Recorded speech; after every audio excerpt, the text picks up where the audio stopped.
Suara ketukan dari kuda-kuda yang tengah memperlebar langkahnya saat roda-rodanya mulai bergulir di belakangnya.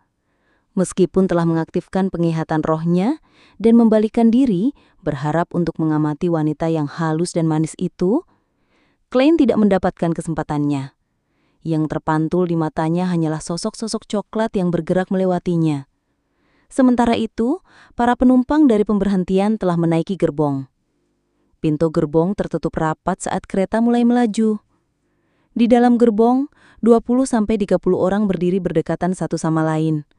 Medan energi mereka saling tumpang tindih dan melindungi satu sama lain.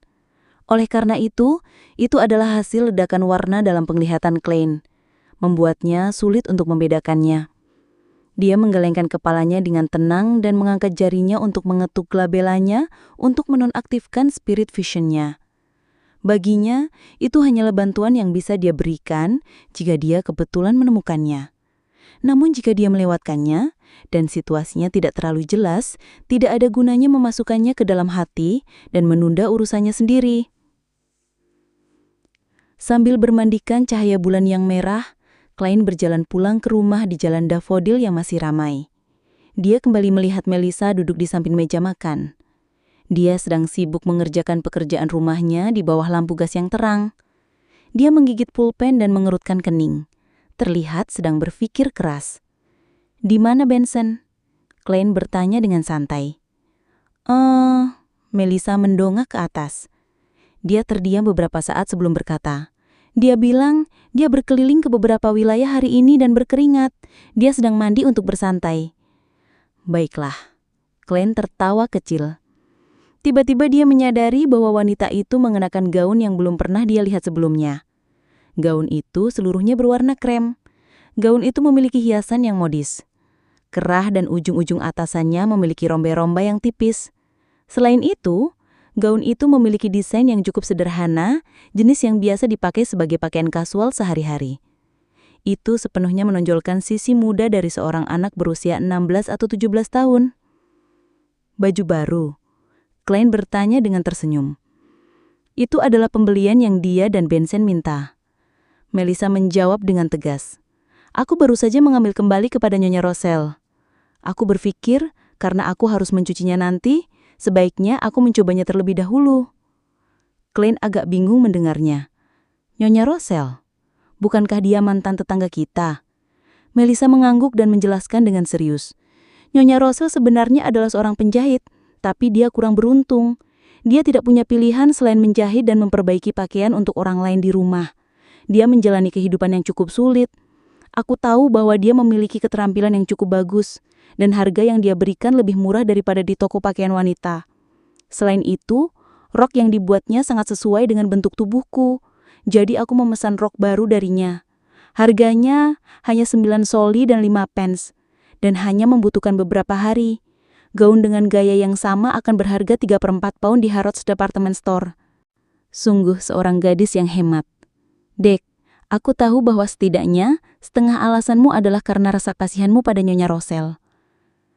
Klein tidak mencela Melissa karena memutuskan sesuatu untuk dirinya sendiri. Sebaliknya, dia berkata sambil tersenyum. Kapan kamu pergi ke Harrods? Itu di House Street, dekat Definition Club. Itu adalah tempat di mana kelas menengah berbelanja. Melissa sejenak kehilangan kata-kata. Butuh waktu cukup lama sebelum dia berkata. Itu Selena dan Elizabeth. Mereka memaksaku untuk menemani mereka. Sebenarnya, aku lebih suka tempat yang berhubungan dengan mesin.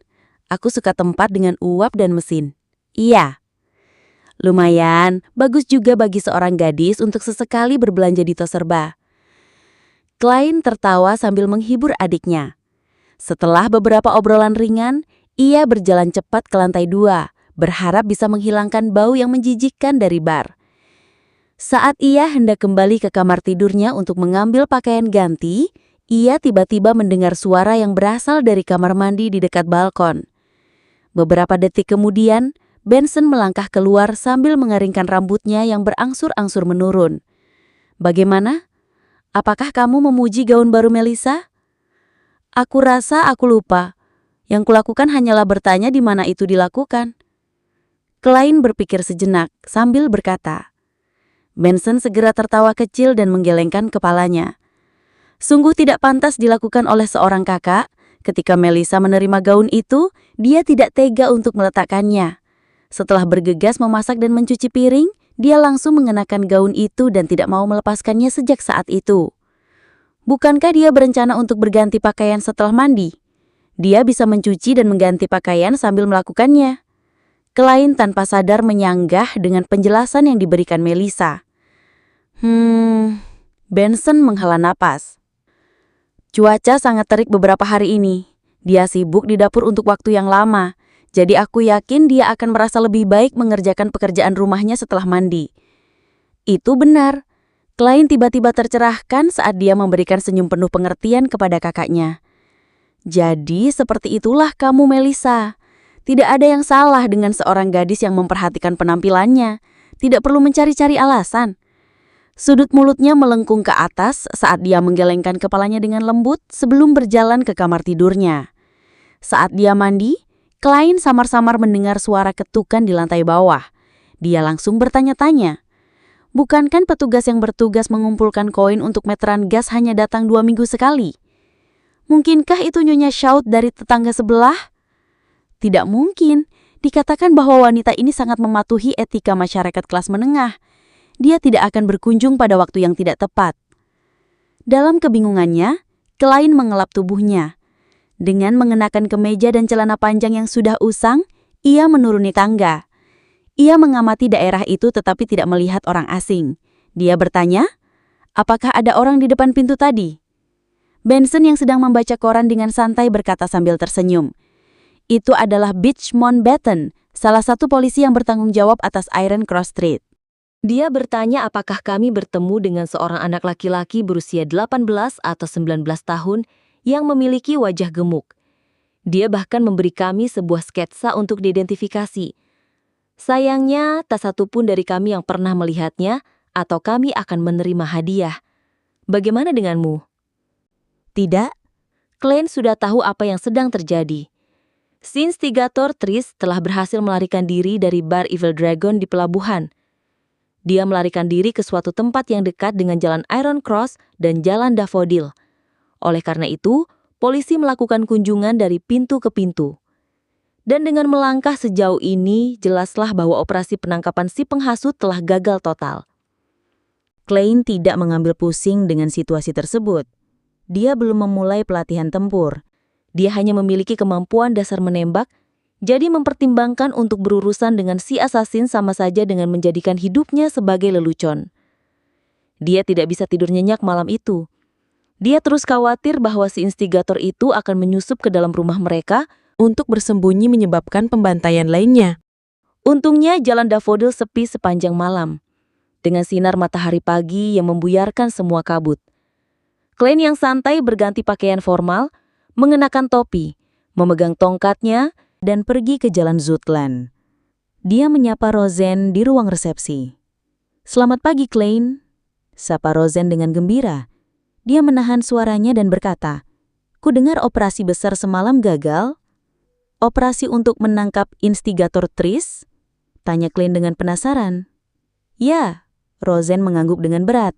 Dia melirik sekilas ke arah sekat dan berkata, "Rupanya seorang informan dari Mandated Punishers menemukan instigator di pelabuhan.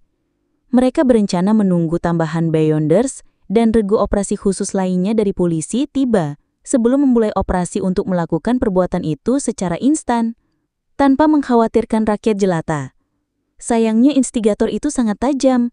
Dia menerobos keluar dari kepungan ketika melihat ada yang tidak beres dan berhasil melarikan diri. Pada saat seperti itu, mereka membutuhkan seorang Beyonder dengan kemampuan melacak, sepertiku." Klein melontarkan sebuah lelucon. "Tidak kekurangan pelacak pada saat itu." Suara Dan Smith tiba-tiba muncul. Roseanne menoleh dengan tiba-tiba dan melihat sang kapten mengenakan jaket hitamnya, menatapnya dengan tajam dengan sepasang mata abu-abunya yang dalam, sambil bersandar pada bingkai partisi. Dia berburu-buru mengangkat tangannya untuk menutup mulutnya. Kemudian dia menggelengkan kepalanya tanpa henti, mengekspresikan kepolosannya yang sia-sia. Dan Smith mengalihkan pandangannya pada Klein, dan setelah berpikir, dia berkata, Total ada 6 Beyonders dari Mandated Punishers, Machine Hive Mind, dan kami Nighthawk. Kami melacak Tris yang terluka ke jalan bawah Iron Cross Street. Kami menemukan tempat tinggal sementaranya, tapi petunjuk berakhir di sana. Baik dengan metode Beyonder maupun penyelidikan biasa, tak ada yang berhasil. Seolah-olah dia menguap ke udara, menghilang sama sekali. Apakah Anda membutuhkan bantuanku untuk meramal?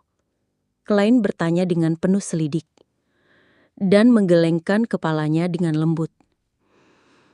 Machinery Hive Mind memiliki anggota seperti itu di timnya. Dia adalah seorang Beyonder senior yang sama hebatnya dengan Pak Tuan Neil. Aku bahkan menduga dia sudah berada di Sequence 8. Aku hanya tidak tahu apa nama ramuan yang sesuai. Warisan Theosophy Order hingga hari ini pasti memiliki sesuatu yang istimewa, gumam Klein. Selama sisa pagi itu, dia melanjutkan kurikulum mistiknya, membaca informasi dan dokumen sejarah, dan mempraktikkan berbagai teknik seperti biasa. Dengan waktu makan siang yang hampir tiba, pikiran Klein mulai mengembara. Beberapa menit kemudian, dia menyimpan dokumen-dokumen itu setelah mendengar suara panggilan dari perutnya. Pada saat itu, Dan Smith masuk ke ruang juru tulis. Dia berkata dengan nada tinggi namun lembut, "Klein, ikuti aku ke gerbang Canis. Artefak tersegel 2049 telah tiba. Operasi selanjutnya mungkin membutuhkan penginderaanmu terhadap buku catatan itu." "Baiklah," Klein menjawab dan bangkit. Pikirannya menjadi kacau. Dia membayangkan bagaimana bentuk benda yang tersegel itu, atau apakah operasi itu akan berbahaya. Dalam keheningan yang agak mencekam ini, dia mengikuti Dan menuruni tangga dan masuk ke dalam terowongan. Setelah berjalan lurus di persimpangan, Dan tiba-tiba berhenti dan menoleh, sambil berkata dengan tegas, "Lakukan tindakan ini bersamaku. Terus lakukan itu, dan jangan sama sekali berhenti. Ingat, sama sekali jangan berhenti. Ini demi keselamatanmu sendiri." Sambil berbicara, Dan menekuk lengannya, kemudian meluruskannya. Dia mengulangi tindakan ini tanpa henti. Klein melihat aksi kapten itu dengan bingung. Dia yang tiba-tiba tercerahkan bertanya, "Apakah ada hubungannya dengan keunikan artefak tersegel?" "Iya," Dan mengangguk dengan keseriusan yang tidak normal. "Mengulang tindakan seperti itu akan memungkinkan kami untuk menemukan sesuatu dengan segera jika terjadi ketidaknormalan padamu. Menyelamatkanmu tepat waktu tidak akan mengakibatkan bahaya yang mengancam jiwa." "Oke." Klein tidak memiliki hati untuk bertanya lagi dan mulai melakukan tindakan berulang-ulang menekuk dan mengelurkan lengan. "Jika lenganmu sakit, gunakan lengan yang lain," tambah Dan. Artefak tersegel 2049 memang aneh. Apa makna dari tindakan ini? Sepertinya sangat berbahaya. Pikiran-pikiran ini melintas di benak Klein saat dia menatap sang kapten dengan serius. Baiklah, dia terlalu banyak pertanyaan di benaknya, tetapi karena gerbang Canis sudah di depan mata, dia tidak punya pilihan selain menerimanya. Selain itu, dengan izin keamananku, aku mungkin tidak akan mengetahui detailnya. Aku hanya melakukan apa yang diperintahkan.